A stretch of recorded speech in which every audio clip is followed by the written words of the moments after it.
Senator Johnston. Thank you, Mr. Speaker.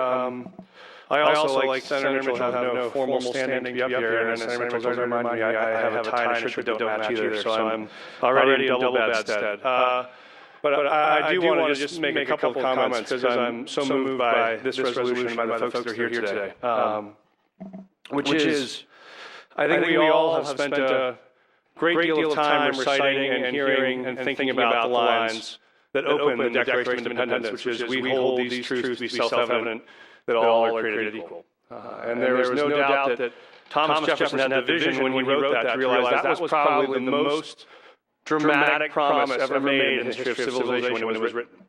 And that to write that promise was going to be something dramatically different than to deliver on that promise.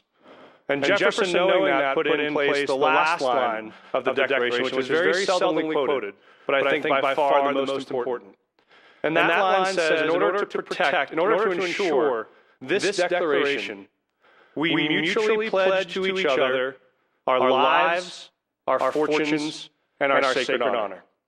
And what Jefferson knew would be is that if that promise of equality were ever to become true, it would be because there would be times in history where men and women would stand up to say, I will give my life, my fortune, or my sacred honor to make sure that this promise actually turns out to not be an aspiration, but a reality.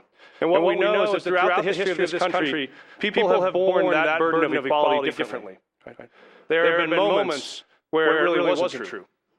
And what it took was the courage of whether it was the Massachusetts 54th who took Fort Sumter in the Civil War, whether it was the 9-year-old girls and boys who walked into fire hoses on the Evan-Pettus Bridge, or whether it was the courageous Tuskegee Airmen who said, we will take the step to pledge our lives. And if you think back to this debate, if you think back to the idea of we hold these truths to be self-evident, that debate had gone on for centuries, right? Is it really true that all are created equal? Well, maybe not, because some of us have such hard upbringings, and some of us really grew up in poverty, and so maybe really everyone's not college material. Maybe everyone's really not able to serve in the U.S. military. Maybe it's really not true that we could trust a black man in this country to have the courage or the stamina or the patriotism or the intelligence to fly one of America's most expensive planes and one of our most expensive missions. And what did these folks say?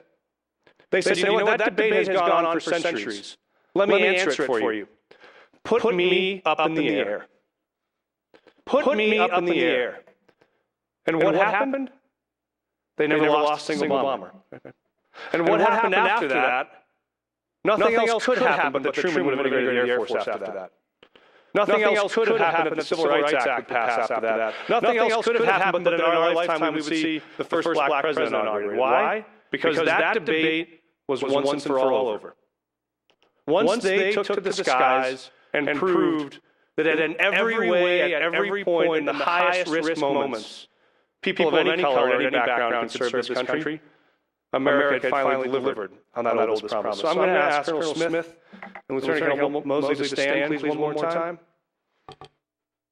And I want to say to both of you gentlemen that Thomas Jefferson had the vision to write it, but you had the courage to live it.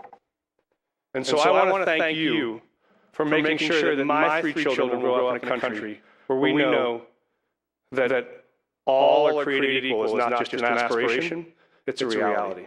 Thank you, gentlemen.